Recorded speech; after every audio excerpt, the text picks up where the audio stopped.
পৃথিবীর প্রথম আজান সেটা কে দিয়েছিলেন, কোথায় দিয়েছিলেন, আর এই আজান কোন দেশে শুরু হয়েছিল? বোন, আপনি প্রশ্ন করলেন যে আজানের উৎপত্তি কিভাবে হয়েছে, কোন দেশে হয়েছে, আর সেটা কিভাবে শুরু হয়েছে। বোন, আজান শুরু হয়েছিল আরব দেশে, আরবের মদিনায়। আর সহিহ হাদিসে উল্লেখ করা আছে যে মদিনায় মসজিদ তৈরি করার পর নবীজি এবং সাহাবারা সালাতের ব্যাপারে আলোচনা করছিলেন, কিভাবে মানুষকে আহ্বান করা হবে। কেউ কেউ বলল ড্রাম বাজাও, কেউ বা বলল শাক বাজাও, এক একজন এক এক কথা বলল। হাদিস বলছে তখন একজন লোক, সেই লোক তার স্বপ্নের মধ্যে আজান শুনল। সে শুনল আজানের আওয়াজ, যেটা আমি আগে বলেছিলাম, মানুষের কণ্ঠে। খবরটা তখন নবীজির কাছে পৌঁছে গেল।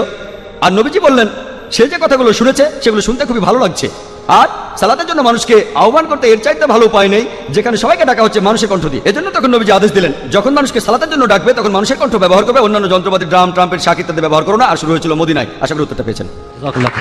পৃথিবীর প্রথম আজান সেটা কে দিয়েছিলেন, কোথায় দিয়েছিলেন, আর এই আজান কোন দেশে শুরু হয়েছিল?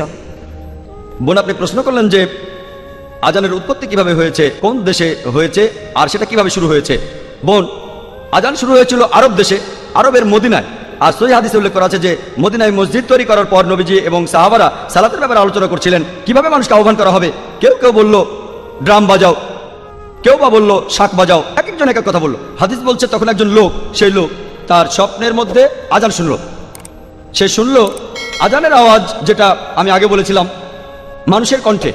খবরটা তখন নবীজির কাছে পৌঁছে গেল। আর নবীজি বললেন সে যে কথাগুলো শুনেছে সেগুলো শুনতে খুবই ভালো লাগছে, আর সালাতের জন্য মানুষকে আহ্বান করতে এর চাইতে ভালো উপায় নেই, যেখানে সবাইকে ডাকা হচ্ছে মানুষের কণ্ঠ দিয়ে। এজন্য তখন নবীজি আদেশ দিলেন, যখন মানুষকে সালাতের জন্য ডাকবে তখন মানুষের কণ্ঠ ব্যবহার করবে, অন্যান্য যন্ত্রপাতি ড্রাম, ট্রাম্পেট, শাক ইত্যাদি ব্যবহার করো না। আর শুরু হয়েছিল মদিনায়। আশা করি উত্তরটা পেয়েছেন।